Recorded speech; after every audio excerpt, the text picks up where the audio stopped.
Good evening, Mr. and Mrs. North America, or wherever you may find yourself. I'm Silver Sterling, and are you ready for a mystery? Hexaco Motor Oils presents the Hexaco Mystery Radio Hour, sponsored by Hexaco. Tonight, we bring you tales from the gritty streets of Chicago with Gunn for Hire.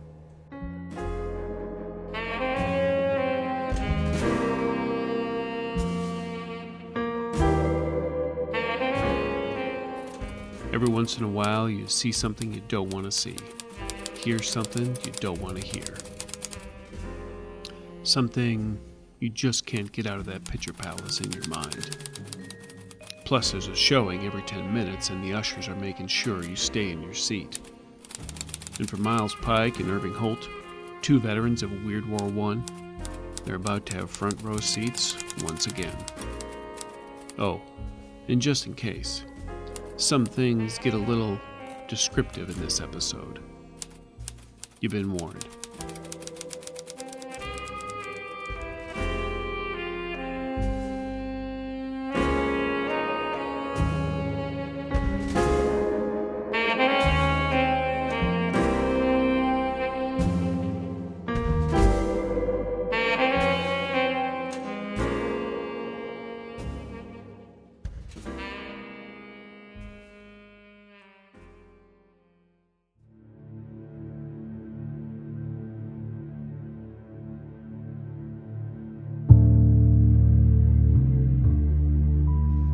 There's a thin line between the truth and fiction, a trench where battles are fought daily, where all it takes is one misstep, and you no longer matter. A trench where you peer through the smoke and haze of gunpowder and rain, hoping that the next move you make doesn't leave you another stiff, being sent back with flowers and a regretful note. My first glimpse? It was in France, and wasn't through a 75. The problem with the weird is that you don't realize it right away, but something in your gut doesn't sit right. You're sitting in a lopsided chair the entire time, lying to yourself that everything is on the straight and level. This is especially true when you're already walking the tightrope that is the front lines. I had gotten separated from my unit, artillery shelling our trench, and sending us scrambling like rats from a sinking ship. Shelter, that's all we needed, and I found it in an old lady's home. I couldn't believe it was still standing, so close to the endless, muddy desert of no man's land. It was like I was miles from the front lines, the dull thud of gunfire and artillery, a memory of a headache that's hours behind you, the pain memorable, but never as bad as it was in the moment. We had dinner, we chatted about the weather, and for a time I forgot the war.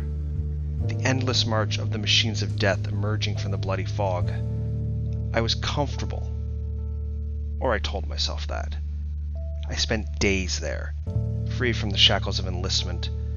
It was only because I dropped my bag before I found this shelter that I even thought of leaving. There were pictures for her to see. Stories that could be embellished and proven. And photos of my sister.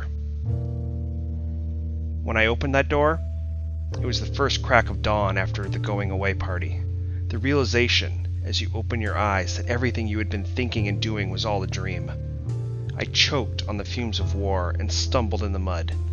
I dragged myself back to throw myself into the safety and warmth of that little home, only to find nothing but the charred boards and soggy carpets of a long shelled out house in the morning fog. Every trace of warmth and comfort and safety, barely more than a memory of a dream. And then came the boots, the yelling, the hands grabbing me to pull me and my bag along. It had been minutes. We were still retreating, back to the next trench, to a safety as warm and comforting as a dead fish. Truth, lies, have you ever really glimpsed what's between them? Taken a good, long look? Stared it in the face and come out the other side? Because I have. The deadlands of the weird is waiting for me to return.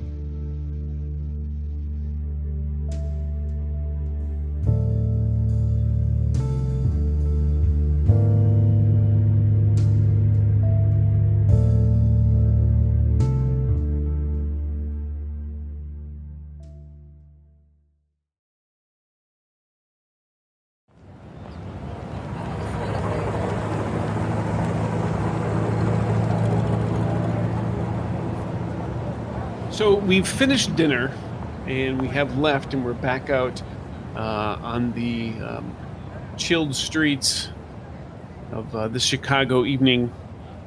Irving's kind of in a hurry. He's going to probably just head out to go get his, start working on his film. All right. First off, he wants to see what was taken, and then he wants to start considering if he can sell it. He's got rent to pay. True. Where do you usually develop your film at, Irving? I've turned a small room in my apartment into a dark room. Okay. The whole apartment.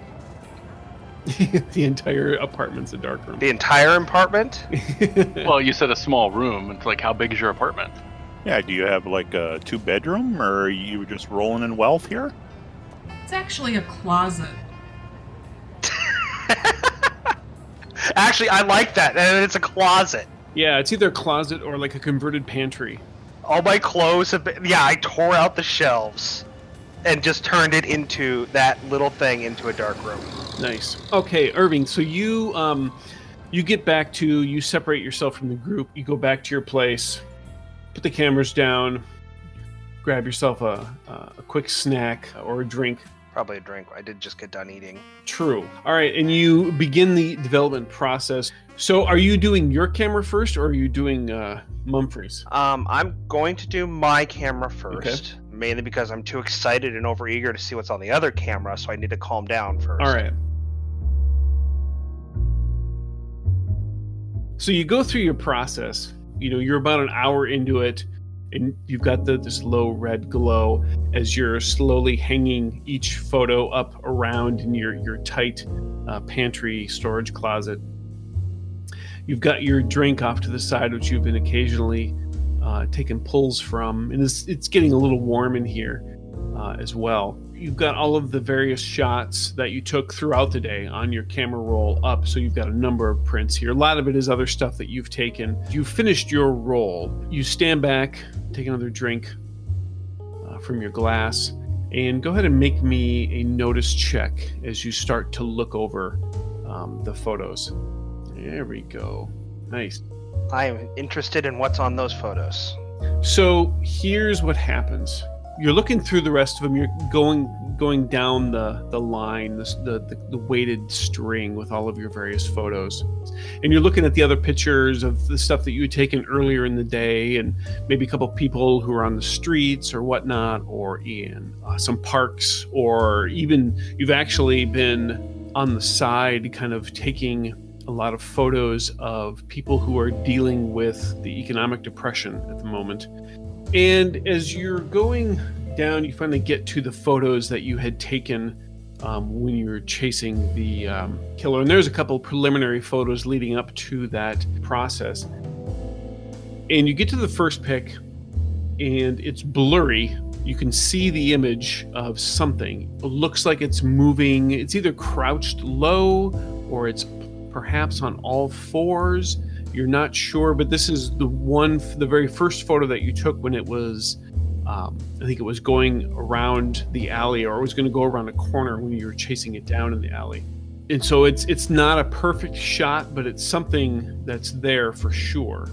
But you're about to move away from that photo to go into the second photo, and then your eye catches something that's up in the corner of the picture that you didn't even realize what was going on. The first picture? Yes, this is still the first picture. And you pull it down and get it closer to the light to confirm kind of what you thought you saw. And as you look in there, because you were in an alleyway, and of course there's windows and everything from all of the surrounding buildings, and you see in one of the windows where it is lit on the inside, you are convinced, and again, it's slightly blurry, but you are convinced that you see the silhouette of somebody stabbing someone else with a knife.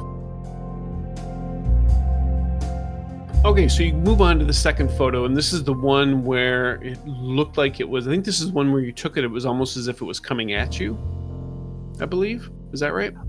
Yes, this is the one where I got ahead of him and set up, get the picture in a surprise shot.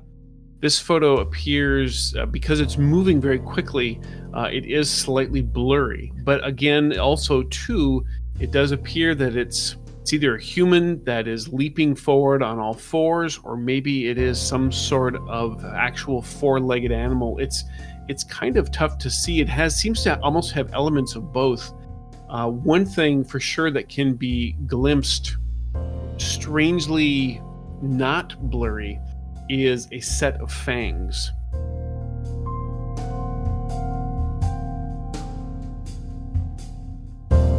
So Irving excused himself to go, and he had this important stuff to do. But what about the other three of you? What are you guys doing? Since Grace is here, Tommy's gonna pull her to the side slightly and have a conversation. Grace, got a second? Yeah, what's up? Yeah, I appreciate you. Haven't been out long, and you're allowing me to hang around you and to take on that matter I brought up to you that you were going to look into. I know at the time I didn't have any cash to give you, but It's not about the cash, Tommy. well, it makes things easier, right? So Well, yeah. I scrimped up a little, and here, Tommy hands an envelope to Grace. Do I want to know what you did for this? It's above board, Okay. but hopefully that'll help you find her, because I'm worried. Every little bit helps. I put the envelope in my inside pocket. Don't look at it right now as far as what's in it. When you do, it'll be $50. Do you have anything to help me out tonight yet, Tommy? Or I got time. I don't know if that helps me find your gal, but You're the sharp one. I got nothing. Hey, Doc. Yo. Beetle, one of the guys from, before I went away, boxing guy down at the gym, he's going to be setting up some matches for me. Okay. Would you be willing to have my corner if I get back in the ring? Yeah, I can do that. You sure that's a good idea, Tommy? Probably not. What, you don't trust me? Not trusting you, Doc. I meant the fights. Well, let's just hope they go better than they went last time. One can hope. Well, guys, I got some stuff I need to take care of tonight. If there's nothing else I can do for you. I know better than to say stay safe, but if you want somebody to walk with you, just holler. Will do, Tommy. Thanks. I'm good tonight. How about you, Doc? You need some company? I've got company, No. but thank you. Well, in that case, what are you still doing here? And Tommy will head off home. All right, so Tommy heads off towards home, and Grace, are you going back to your office to pursue some stuff, or are you also heading back to home? I mean, it is later in the evening, so you're not 100%. Probably home, because I can do what I wanted to do from home. Gotcha.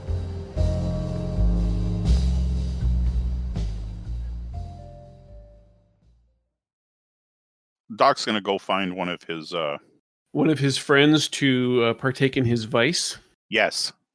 Excellent. That is not difficult for you to find, but you go to one of your normal haunts, Miles. You pay your money, take care of your business of sorts. I wouldn't, to be honest, Huss, I don't think that Doc would have to go out and buy companionship as a musician.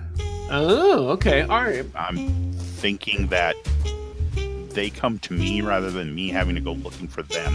Groupies! I like that. Okay, so then here, let's do it this way.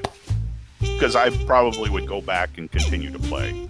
Okay, then go back to Bourbon Street. Yeah. Okay, cool. All right, so let's back this up. All right, so Miles, and do this. You head back to Bourbon Street, and to essentially get back in on the open mic, maybe do a little fishing, so to speak, I guess, in this sense. Yeah, and back up anybody who needs. Make me a performance check. Oh, you already did. Look at that. All right. Cool. Okay. All right. So 5. Let's say that there's kind of a free form jazz thing kind of going on when you get back to Bourbon Street, and it's not out of the norm for you to just jump up in there and start playing, which you do when they want me to. I mean, I don't just jump in on somebody's set. Well, they even know, because these are guys that you've recognized, and so once you made this initial eye contact, they gave you that musician kind of head thing to get you up there. We'll say there's 3 of you total up there, and you go through a couple of tunes. It works out pretty well. So you finish your set. Cammie comes over, and she just kind of gives the group of you a few drinks, which is essentially your payment for this evening. And there's a different type of crowd here at this particular time in the evening. The regular evening likes to party crowd has already left, and now it's the real night owls that are in there now.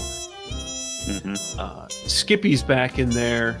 He comes up to you and he's hey, that was pretty good there, Miles. That was really well done. I kind of came in near the end. That was a good set.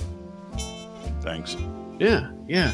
Hey, I was earlier. We talked about maybe trying to get something together. I was able to go out and I found a couple of I found a drummer. I think who might not be too bad. He might not be too bad. We just kind of, we need to go maybe see him perform and stuff. He says he's doing some stuff tomorrow. So I mean, if you're free, Yeah, man, that sounds great. We'll go check it out. Yeah. Okay. Yeah. Make me a notice check too here while you're doing this, Miles. Benny he's talking to you, and then you notice over his shoulder there's a woman making eye contact with you as she's lazily playing with her martini. Okay. So we could probably go and see him tomorrow, I guess, if you're free. When do you think you'll be free? Afternoons, late afternoon, man. It's just okay. We'll work it out. All right. Yeah, no, that'd be great. Excuse me a minute. I got somebody who's waiting for me. Oh, yeah. Okay, all right. Yeah, well, be cool, man. Yeah, sure will. Oh, as you're making your way around, he yeah. No, I'm gonna pat him on the shoulder as I walk past him. I'll be cool. Be cool, yeah. Yeah, okay. Well, all right. Hey, good night, Miles. Hey, good night, man. Yeah.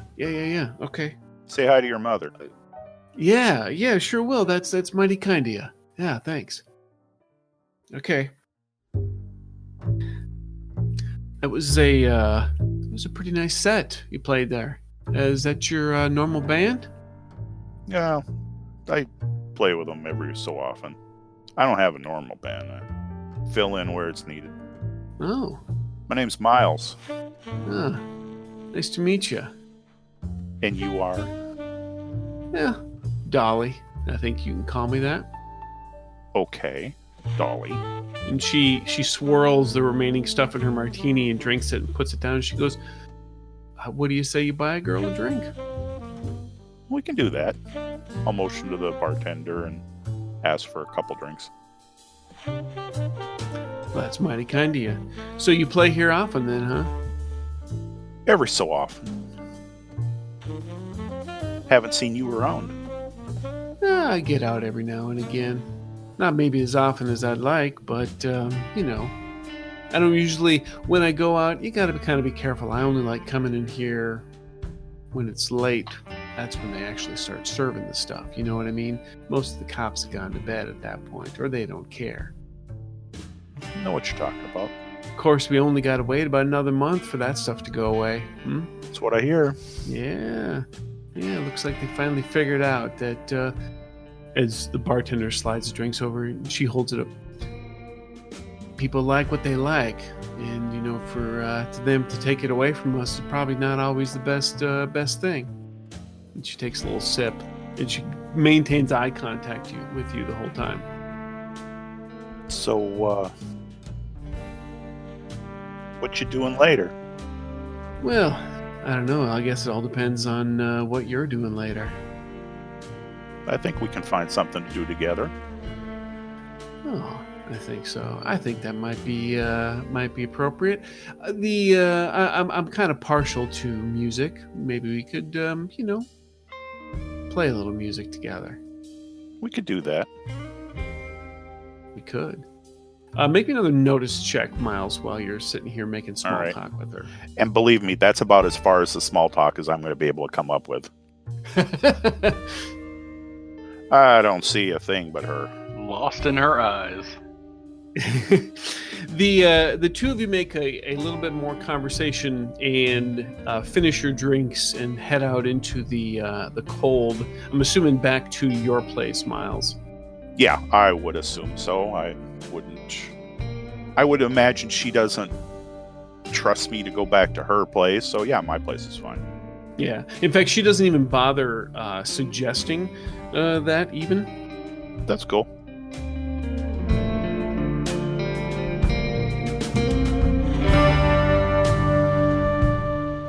After about an hour or so, and you're she's sleeping, you're just kind of laying there. Do you smoke, Miles? No.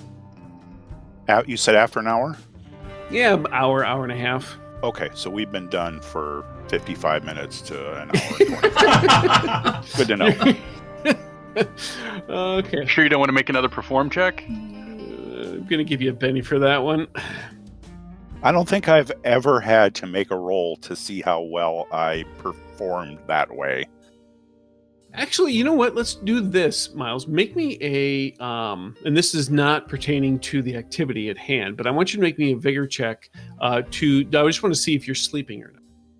Okay, so you're definitely awake, and you can. Do you have an apartment, Miles, or is this someplace off of your back alley doctor's office? It's off my back alley. Yeah, the family has provided. Okay. Then in that case, there is a knock on the door. I will go answer the door. I will also grab my revolver before I get to the door. Okay. Are you dressed in any sort of manner? No. Okay, that's fine. All right.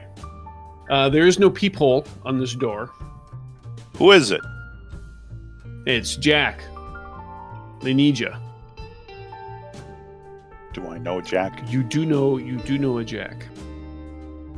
I know a Jack. Yes. And this Jack is... Refresh my memory.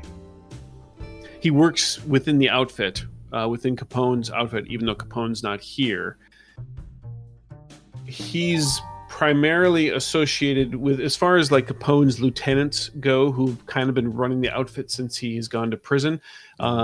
Jack is more associated with O'Reilly, which is one of the lieutenants, and there's roughly 3 people who are kind of right now running the outfit now that Capone has been gone. There is O'Banion, a different one, then there's O'Reilly, and then there's DeGrassi. Though the outfit is still running fairly smooth, there has been some tension of late since Capone himself has left, and I think it's beginning to the whole idea of the 3 of these guys working together that's starting to crumble a little bit. So there's tensions. There hasn't been anything openly said, but you can tell from your peripheral contact with people who work for all 3 of these guys that tensions have been building, for about the past month or two, and it's building towards something. What you don't know, or people have speculated and people have talked, but there's been nothing solid yet in regards to that. But this Jack, who is outside your door, you do know him, and that he is more associated with O'Reilly than the other 2. Okay. All right, Jack. Give me a second to put some clothes on. Be right there. And I will get some clothes on and get Dolly awake, dressed, and out of my apartment. What? Why? Why can't I just sleep here? Because I gotta go. You You can't stay here. Are you sure? I mean, I'm just gonna sleep. It's all right. I'm sure. Yeah, but it's cold out there, sweetheart. Yep, baby, it's cold outside. And It is. you're just going to have to dress warm. I got to go. All right. She gets up her stuff and you open the door. She zips out in front of you. Jack looks at her, looks at you. Mm-hmm. Okay. All right. Yeah. Yeah. All right. Let's go. Okay, let's go. You get outside. You get into his car, and he drives you through the streets. And he basically says, "Look, one of O'Reilly's guys. He was found. They found him dead, and they just left him where he is. O'Reilly wanted you to look at him first because something ain't right." All right. I assume I brought my doctor bag knowing what this was about. Yes.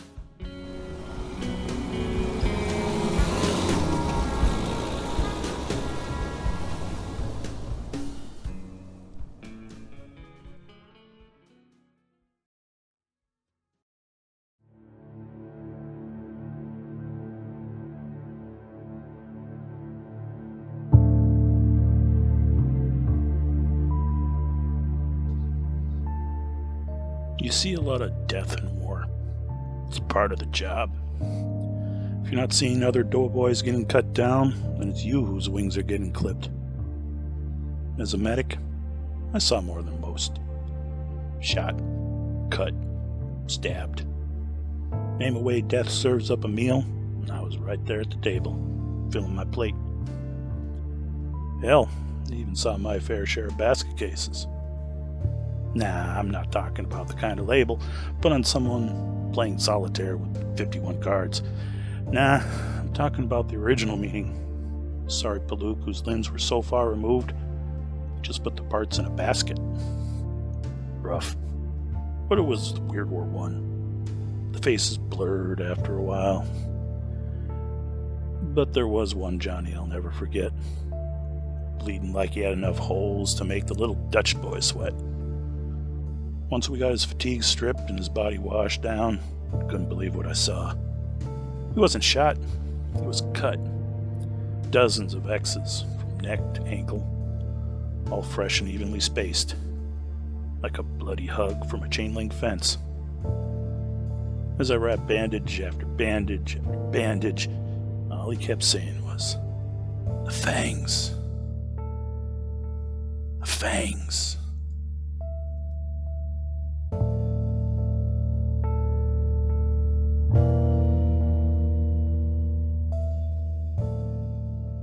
He pulls off down this alley. The car just kind of creeps to a stop, and the two of you get out. And it is cold, and you can see like a few guys standing around further down the alley. You go down there, part ways for you, and you walk in. And there's been a fresh layer of snow that has come down, and the various thugs who are here kind of form a circle. And in the center of the circle is someone absolutely is dead for sure. Okay. And he's lying on his face. So he's lying face down. And the back of his clothes and his suit have been ripped off clean. And you can see, it looks like on his back, on either side of his spine has been split down and then pulled open. And from there's tendrils and guts and strings and whatnot of the body kind of splay out from there, and on either side of his arms, and his arms are outstretched, but then underneath it, one on either side in almost a purposeful display is a lung from either side, almost like splayed out like a pair of wings. And he's just lying there, and there's blood and everything, and it almost make me another notice check too. All right, you do not notice them. He's dead. Unless you want to spend a penny. I mean, this I'm notice gonna isn't spend for a penny his. on that. All right. Oh, that's not much better. No, that is still a failure. Okay, so it's got his arms out and it's got his lung wings, for lack of a better term, kind of spread out, and there's splotches of blood kind of all around this body in various places. You can, however, make me a spirit check. This is actually a fear check, and this will be at a -2. Then it's a 0. Before we go on, can I spend a penny and re-roll that? 100% you can. Oh, man. Oh, yeesh. The dice is not kind tonight. The blood in the guts absolutely does not bother you. This is. I mean, it's Yeah. You've seen worse, actually, in some senses. Mm-hmm. But as you're staring at it, it's almost as if there is this unease that suddenly settles around the entire group of you. So like you arrive on the scene and you're like, yep, he's dead. And then there's a couple of chuckles and then it just gets quiet. It's almost as if there is this overwhelming sense of dread that just kind of settles over the entire lot of you. And a lot of you exchange a lot of real nervous glances. You're beginning to feel this sensation of fear kind of building up in you, and then it continues to build and build, and you can almost feel like this scream beginning to come. Like you want to just scream in terror at what you're looking at, and then there's this clank of metal behind you and off in the distance, and it snaps everybody out, and that sensation just lifts. Yeah. And everybody looks around towards where that sound is, and Jack, he signals for a couple of guys to go check it out. I probably would spin and draw the gun when that happens. So your gun's out, and Jack signals people to go, and they go scouting off, and The hell was that? Jack looks at you and he says, "My guy's got this." All right. And he looks back at the body and he goes, "I don't know what the hell that is either. Yeah, I really want you to figure out what the hell happened to this guy. I mean, All right. besides, the obvious." All right. I will do preliminary examination here Okay. as much as I can, and then get Jack to get the body back to my clinic. Make a medical check. I don't think I have medical. I have healing. Or healing. I'm sorry. Healing, yeah. Woohoo. There we go. You look over and your primary focus is on how this was cut open. Clearly, it is some sort of sharp object. Part of you're not sure if it was like a large knife. I mean, that's just kind of where your mind keeps going, but you're just something about the environment and everything here is making you feel a little weird. And you figure once you get it back to your place and get a better chance to examine, you might be able to get a better idea. Okay. Jack's boys come back. There's nothing down the alley. They carefully load up the body in one of their cars, and all of you head back to your doctor's office.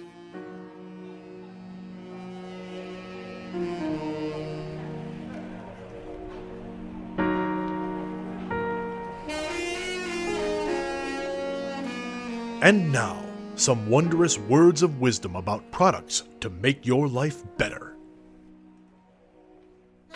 It has been said that out of the most difficult of times come the greatest ideas. Necessity is the mother of invention, and your mother wants you to succeed. But do you find that you lack the capital to turn your capital dream into reality? Well, Patented Overland Science is here to help. At Patented Overland Science, we get your sputtering project the juice it needs to start humming along the road to success and prosperity. We help put your idea into the hands of those who want it, those who need it, those who deserve it. Patented Overland Science's plan isn't just a natural fit for you, it's supernatural. It's time to listen to that voice in your head. It's time for your dream to become a reality. It's time for Patented Overland Science. We pave the way to your future.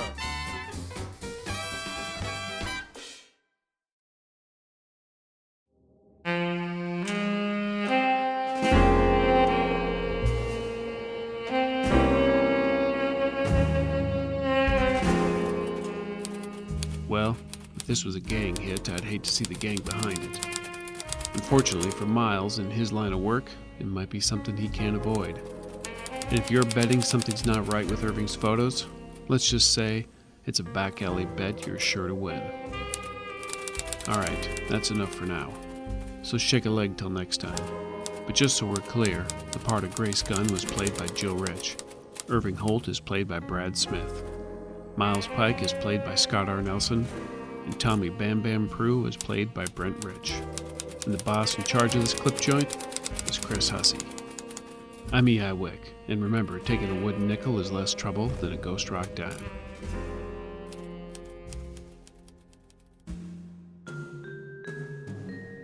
Thank you for joining us for this episode of the Hexaco Mystery Radio Hour. This game references the Savage Worlds game system, available from Pinnacle Entertainment Group at peginc.com. It is unofficial media content permitted under the Media Network Content Agreement. This content is not managed, approved, or endorsed by Pinnacle Entertainment Group. Certain portions of the materials used are the intellectual property of Pinnacle, and all rights are reserved. Savage Worlds, all related settings, and unique characters, locations, logos, and trademarks are copyrights of Pinnacle Entertainment Group. Leaving a 5-star review of this podcast not only helps everyone here at the Hexaco Mystery Radio Hour, it's also your civic duty.